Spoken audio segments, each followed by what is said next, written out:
observers of the tainted paradise you live in. And all we want to do is convey a message.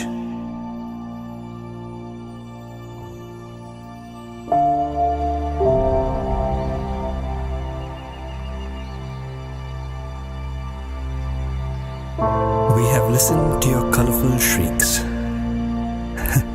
your rueful laughs, watched you smile with guilt as you worship your sins, blinded by fate and deafened by your own screams, rioting in silence. And when we do speak out, you tear us down as if it was we who caused the melancholy.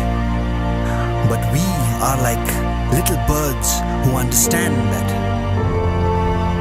sometimes all it takes to be happy is to believe that you are like a mosaic of your broken thoughts. We are birds who prefer living in an open cage. Yes, we are that soulful mess. For this paradise will remain tainted until the birds start singing.